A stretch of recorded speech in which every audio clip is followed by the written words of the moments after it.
लक्ष्मी माता और कुलक्ष्मी एक साथ आई थी, ये और भी बहुत साथ अच्छा। में धन्वंतरी जी, जिसकी वजह से धनतेरस बनाया जाता है। हाँ, तो धन्वंतरी को लोग समझते हैं कि धन देने और वाले धन, हैं, हाँ, जबकि कलश वो लेकर, डॉक्टर हैं। कलश धन, वो कलश लेकर के पैदा हुए, जी। उत्पन्न हुए उस धन्वंतरी जी। जी। आज भी जितने भी वैद्य हैं वो धन्वंतरी देव के ही, यानी कि आप दिवाली से पहले आप देखते हो जो त्रयोदशी होती है जी। या धनतेरस जो होती है, जी। वो इन्हीं हाँ, की पूजा होती तो है। लोग देखो ना, धनतेरस पे लोग गोल्ड खरीद रहे हैं, सिल्वर खरीद रहे हैं, एड्स भी चल रही हैं मार्केट में दबा के कि धनतेरस आ रहा है तो गोल्ड खरीदो, जबकि ये नहीं पता it's a doctor day, doctor day, it's a doctor's day, Ayurveda day. Dhanteras का मतलब होता है कि आपके घर में समृद्धि आ रही है और आपके घर से जो आरोग्यता है, जी। जो रोग है, वो आपके घर से विलुप्त हो रहा है। सबसे पहले रोगी हो काया। आप धन का क्या करोगे अगर आप वेंटिलेटर पे हो? बिल्कुल। तो सबसे बड़ा धन क्या है? निरोगी। सबसे पहले निरोगी हो काया, जी। फिर जेब में हो माया। बिल्कुल। पहले निरोगी हो काया, फिर जेब में हो माया, जी। फिर पत्नी हो सदाचारी, पुत्र हो आज्ञाकारी। आहा। ये 4 चीजें हैं, जिसको ये नसीब हो जाए उससे बड़ा कलयुग में धनवान कोई हो नहीं सकता। बिल्कुल बिल्कुल। समझ लीजिए उसी के ऊपर धन्वंतरी जी की कृपा है। हाँ। जन्म कुंडली के माध्यम से जाना जा सकता है कि आप अपनी जन्म कुंडली के धन्वंतरी देव को अपने घर में कैसे इनवाइट कर पाते हो। ओके। इसीलिए तो मैं लाइफ डिजाइनर हूं।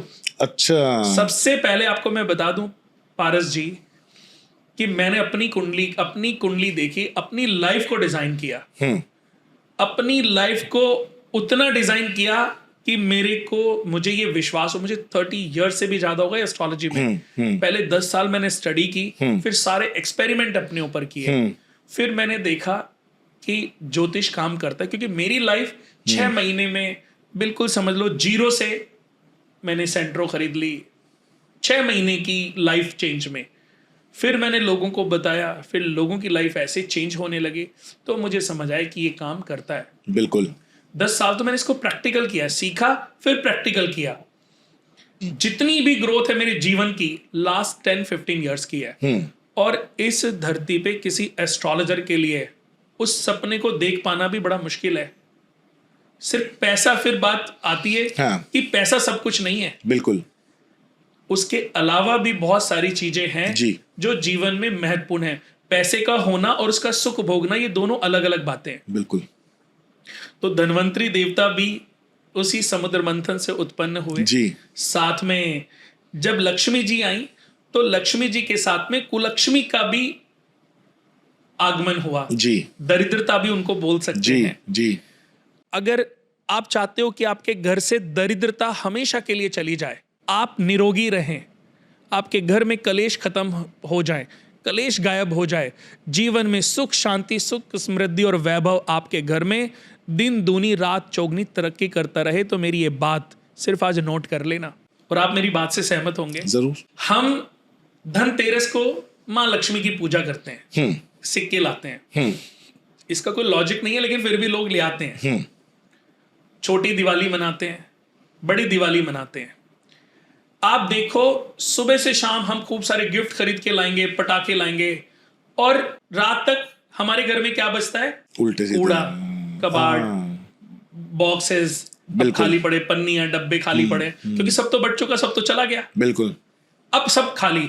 हम क्या करते हैं, उसको अपने कुक को बोला, अपने सर्वेंट को बोला या सफाई करी और फिकवा दिया। ये गलती भूल कर भी नहीं करनी। मैंने कहा ना, मेरी ये बात याद कर लेना, इसको नोट कर लेना, और इस एपिसोड को जितनी बार देखना, सबको शेयर करना। इस जिंदगी में आपके घर में कुलक्ष्मी और दरिद्रता का आगमन सिर्फ एक दिन के लिए होगा, उसके पूरे साल आप उससे वंचित रहेंगे। अच्छा। दूर रहे, मुक्त रहेंगे। जब दिवाली की रात बीते, सिंह लगन की पूजा या सुबह, चलो नहीं भी करते, उसके बाद सुबह झाड़ू से सफाई नहीं करनी, झाड़ू नहीं लगानी, सब चीजों को एक कपड़े से, साफ कपड़े से, अच्छे कॉटन के कपड़े से इकट्ठा करना है। पुराने समय में छाछ होते थे। सबको अगर छाछ मिल जाता है ना, कहीं से बाजार से खरीद के ले आओ, सारे कूड़े को जो सफाई करते हो आप कपड़े से इकट्ठा किया, सब उसमें डाल दो, और उसमें धूप बत्ती और अगरबत्ती से दिखाओ, जैसे आप भगवान को करते हो ऐसे ही हे दरिद्रता देवी, हे कुलक्ष्मी देवी हैं, उनको धूप बत्ती और अगरबत्ती दिखाओ। और उसके बाद सुबह के दिन आप देखोगे, अगर आपके घर नहीं आता तो आप जाकर के, नहीं तो आपके घर पे कोई ना कोई जो सफाई कर्मचारी होते हैं ना, जमादार और ये जो सफाई सोसाइटी की या एरिया की जो सफाई करते हो, सुबह सुबह मांगने जरूर आते हैं, पैसे मांगने आते हैं। वो उनको दे दो, थोड़े से फूल चढ़ाओ उनके ऊपर और उनको दे दो और प्रार्थना करो कि हे कुलक्ष्मी देवी, हे दरिद्रता देवी, अगले साल आप हमारे घर फिर से प्रस्थान करना। अच्छा, अब आपने क्या किया, उनको इनवाइट किया। हाँ, लेकिन कब, अगले साल। अगले साल रात को आएंगी, सुबह को फिर आप उनको टाटा बाय बाय कर दो। हाँ, अच्छा।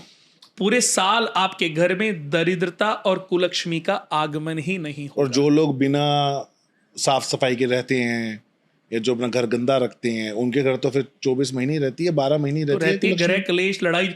वास्तु क्या है, आप सिर्फ वास्तु के लॉजिक को थोड़ी देर के लिए छोड़ दें, घर को सिर्फ साफ रखें, आपके घर में 50% वास्तु अपने आप ठीक हो जाएगा।